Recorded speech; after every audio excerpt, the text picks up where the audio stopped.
बिस्मिल्लाहिर्रहमानिर्रहीम। उम्मीद करता हूँ आप क्या खैरियत से होंगे।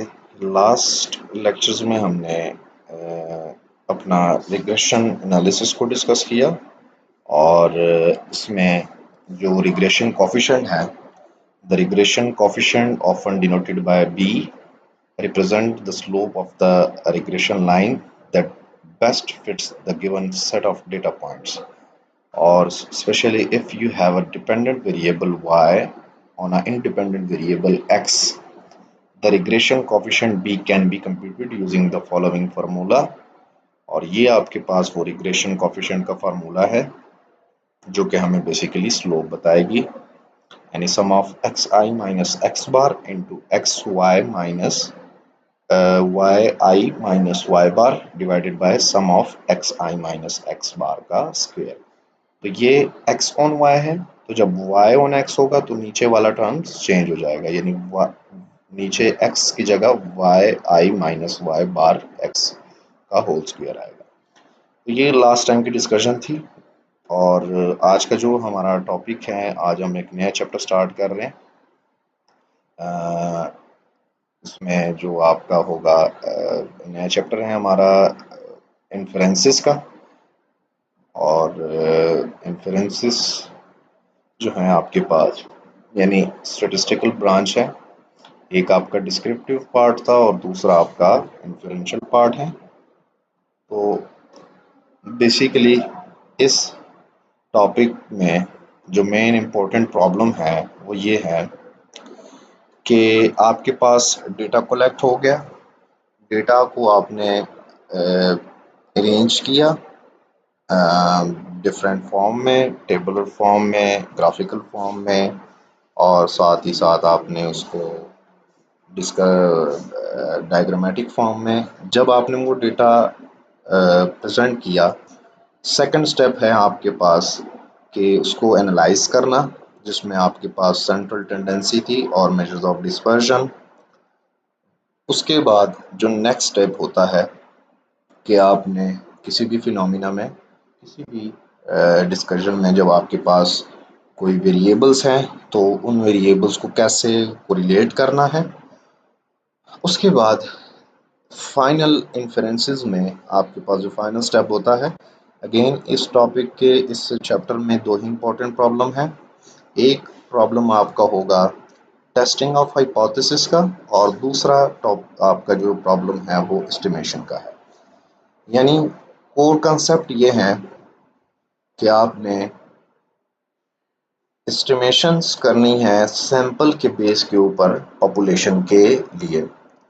तो स्टार्ट करते हैं जी। आज का जो हमारा है मेकिंग इन्फरेंसेस फ्रॉम डेटा, और इसको आगे लेके चल रहे हैं। Statistical inferences is the process whereby the statements about the characteristic of an entire population are made on the basis of data obtained from the sample of that population। तो जैसे मैंने कहा कि इस टॉपिक में या जो चैप्टर है हमारा, इसमें आपके पास जो है ये, अगर हम इसको थोड़ा सा एक्सप्लोर करें तो इन्फरेंशियल स्टैटिस्टिक ये आपका है, ये आपके पास ठीक है। अब इसके आपके पास दो ही प्रॉब्लम्स हैं। एक आपके पास है यानी एस्टिमेशन, और दूसरा आपके पास है दूसरा आपके पास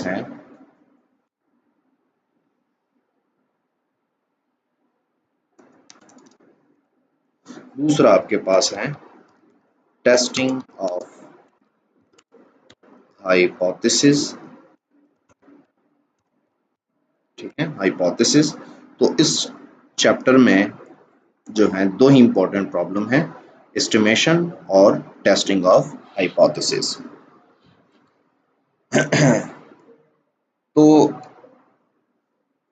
इसमें जो है यानी जैसे हमने कहा कि डेटा को एनालाइज करने के बाद उसका सेंटर पॉइंट फाइंड करने के बाद उसमें डिस्पर्जन देखने के बाद जो हमारा एस्टिमेशन का होता है, जो हमारा नेक्स्ट स्टेप होता है to estimate the population parameter on the basis of sample parameter. अब सैंपल पैरामीटर और पॉपुलेशन पैरामीटर में क्या आपके पास डिफरेंस हैं, इसको आगे चल के हम डिस्कस करेंगे और उसके ऊपर फिर हम नेक्स्ट टेस्टिंग ऑफ हाइपोथेसिस लगाएंगे। तो एस्टिमेशन और टेस्टिंग ऑफ हाइपोथेसिस, इन दोनों आपके पास जो है इस चैप्टर के दो ही प्रॉब्लम्स हैं। स्टार्ट कर रहे हैं जी। स्टैटिस्टिकल इन्फेरेंसेस एक ऐसा प्रोसेस कि जिसके थ्रू आप क्या करते हो, इंटायर पॉपुलेशन के लिए आप स्टेटमेंट तैयार करते हैं। किसके बेस के ऊपर? सैंपल के बेस के ऊपर। अब सबसे पहले हमें ये समझना है कि पॉपुलेशन और सैंपल में क्या डिफरेंस है। तो a population is the set of all the measurement of interest to the researcher, यानी कोई रिसर्चर है और वो किसी स्पेसिफिक फील्ड में कोई एरिया सेलेक्ट कर रहा है और उस टॉपिक से रिलेटेड उसके पास जितने इंडिविजुअल्स हैं वो सारे के सारे उसकी क्या हैं जी? पॉपुलेशन है। तो a population is the set of all the measurements of interest to the researcher. जो रिसर्चर किसी चीज़ को देख रहा है, किसी टॉपिक के ऊपर काम कर रहा है, डेटा कलेक्ट कर रहा है, तो वो उसका क्या है? Population.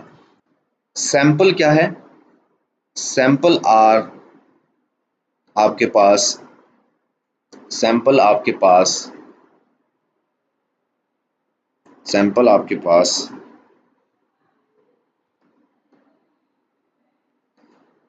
are observed set of measurement that are subset of corresponding population, यानी आपके पास जो सैंपल है this is the part of population or are observed sets of measurement that are subset of the corresponding population। तो इस population का जो छोटा सा हिस्सा होगा दिस इज कॉल्ड सैंपल, जिसको रिसर्चर ने क्या करना है? ऑब्जर्व करना है, उसके अकॉर्डिंग सारे जो है वो एनालिसिस करने हैं और उसके बेस के ऊपर पॉपुलेशन के लिए क्या करना है? कैलकुलेट करना है या एस्टिमेट करना है। तो जो sample are used to describe and make the inferences concerning the population from which they arise, या statistical method are based on these sample having been taken at the random from the population, or however in a practice this is rarely the case, we will always assume that the sample is representative of the population of interest। अब parameter और statistic में क्या difference है? पहले ये जो statistical terms हैं इसको हमने समझना है और उसके बाद फिर हम क्या करेंगे? एस्टिमेशन के ऊपर जाएंगे और टेस्टिंग ऑफ हाइपोथेसिस के ऊपर जाएंगे। तो जैसे मैंने कहा कि इन्फरेंशियल स्टैटिस्टिक में दो ही आपके पास इंपॉर्टेंट प्रॉब्लम है, एक आपका है जी एस्टिमेशन और दूसरा आपके पास है टेस्टिंग ऑफ हाइपोथेसिस। तो अब यहाँ पे हम क्या कर रहे हैं? डिफरेंशिएट कर रहे हैं पैरामीटर्स को और स्टैटिस्टिक्स को। तो पैरामीटर आपके पास क्या है? Parameters are the numerical descriptive measures corresponding to the population. Since the population is not actually observed, the parameters are considered unknown constant. A statistical inferential method can be used to make the statement or inferences concerning the unknown parameter based on the sample data।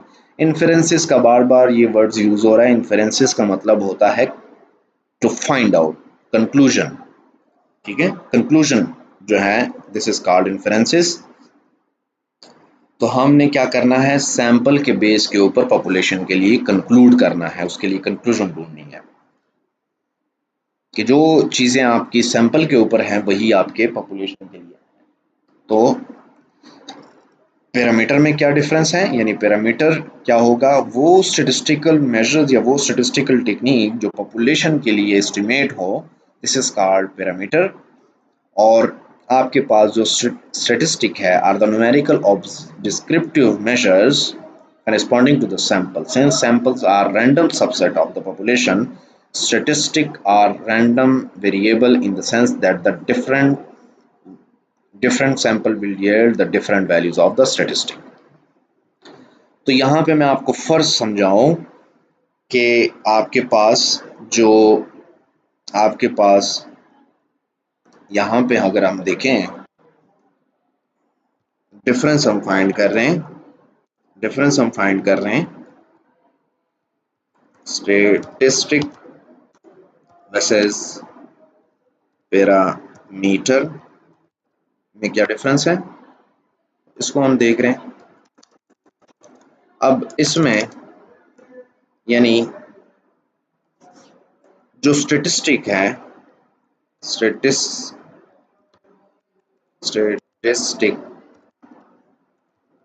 statistic is calculated for sample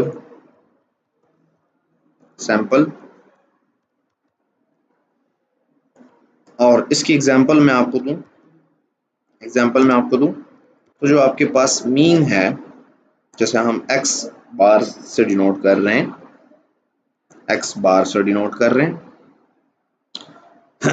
तो ये जो आपके पास mean x है, this is called, यानी mean x is called statistic because it is calculated for sample।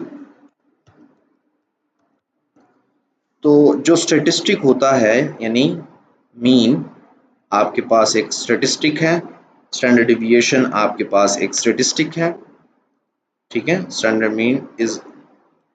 Deviation आपके पास statistic है, variant आपके पास statistic है, अगर तो ये पॉपुलेशन सैंपल के लिए यूज किया जा रहा है। और अगेन जो पैरामीटर है, parameter is estimated for population, ठीक है। और इसके लिए एग्जांपल अगेन हम ले रहे हैं कि जो आपके पास यही मीन है, म्यू से डिनोट कर रहे हैं, is called parameter because it is estimated for population। अच्छा, तो क्या डिफरेंस हुआ? अब मैं इसको समराइज कर रहा हूं कि हर वो स्टैटिस्टिकल टेक्निक जिसमें mean, median, mode, standard deviation, variance, correlation, ये जितने आपके पास हैं, ये सारे के सारे आपके पास क्या है? स्टैटिस्टिकल टेक्निक है। अगर ये स्टैटिस्टिकल टेक्निक सैंपल के लिए यूज हो, यानी सैंपल की कैलकुलेशन में यूज हो, कि सैंपल का मीन फाइंड करना है, ये सैंपल का स्टैंडर्ड डिविएशन फाइंड करना है, ये सैंपल का वेरिएंस फाइंड करना है, तो इस मीन को या इस स्टैंडर्ड डिविएशन को जो सैंपल के लिए हमने कैलकुलेट किया, this is called statistic. Parameter क्या हुआ? पैरामीटर इज एस्टिमेटेड, तो यानी मीन जो स्टैटिस्टिक है उसको कैलकुलेट किया जाता है, जबकि पैरामीटर है उसको एस्टिमेट किया जाता है पॉपुलेशन के लिए। अब अगेन मीन ले रहे हैं हम, यहाँ पे मीन है म्यू इज कॉल्ड पैरामीटर, तो मीन म्यू को पैरामीटर कह रहे हैं और मीन एक्स को हम स्टैटिस्टिक कह रहे हैं। तो जो स्टैटिस्टिक है वो क्योंकि कैलकुलेट हो रहा है और यहाँ पे मीन जो है वो एस्टिमेट हो रहा है। तो this is the difference between statistic and parameter. Hopefully आपको समझ आ गई होगी। तो चलते हैं जी अपने स्लाइड्स के ऊपर दोबारा, और यहाँ पे आपके पास हाइपोथेसिस यानी टेस्टिंग ऑफ हाइपोथेसिस में आपने स्टार्ट करना है जी। तो hypothesis, what is hypothesis? It is a conclusion which is drawn about about some parameter of population or of some population based on a sample data। यानी hypothesis क्या है? एक ऐसा स्टेटमेंट है, यानी एक ऐसी स्टेटिस्टिकल स्टेटमेंट होगी जो कि ट्रू भी हो सकती हैं और फॉल्स भी हो सकती हैं। यानी a statistical hypothesis is a statement which may or may not be true, लेकिन इसको प्रूफ करना है। तो हर वो स्टेटमेंट जिसको प्रूफ किया जा सके कि ये ट्रू है या ये फॉल्स है, दिस इज कॉल्ड हाइपोथेसिस। ठीक है, तो हर एक स्टेटमेंट हाइपोथेसिस नहीं है, हर वो स्टेटमेंट जिसको प्रूफ किया जा सके कि ये ट्रू है या ये फॉल्स है, दिस इज कॉल्ड हाइपोथेसिस। तो हाइपोथेसिस और स्टेटमेंट में फर्क है। तो अगेन आपके पास अब testing of hypothesis. Hypothesis testing involves choosing between the two propositions concerning an unknown parameter value.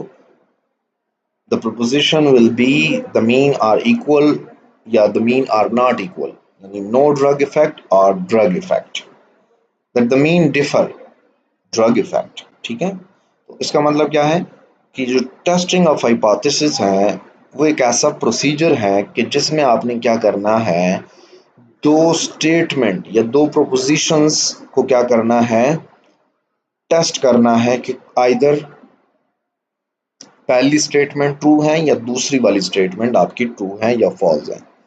तो एक ऐसा प्रोसीजर कि जिसके थ्रू आपने क्या करना है, अपने हाइपोथेसिस को टेस्ट करना है, इज कॉल्ड हाइपोथेसिस टेस्टिंग।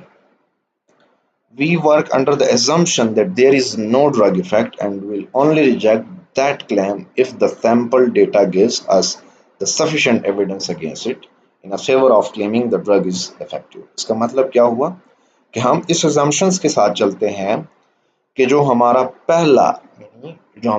पहला जिसे हम नल हाइपोथेसिस कहते हैं, जो हमारा पहली स्टेटमेंट होती है कि there is no drug effect, there is no drug effect on these individuals, तो ये हमारा क्या है, नल हाइपोथेसिस है। और इस assumptions के साथ चलते हैं और उसको हम तब रिजेक्ट करते हैं इस क्लेम को जब हमारे पास एक सफिशिएंट एविडेंस आ जाए इस स्टेटमेंट के against in a favour of claiming the drug is effective. तो वो आपका अल्टरनेटिव हाइपोथेसिस होता है। तो द टेस्टिंग प्रोसीजर, यानी टेस्टिंग ऑफ हाइपोथेसिस क्या है, is a testing procedure involving the setting up two contradicting statement concerning the true value of the parameter known as the null hypothesis and the alternative hypothesis respectively।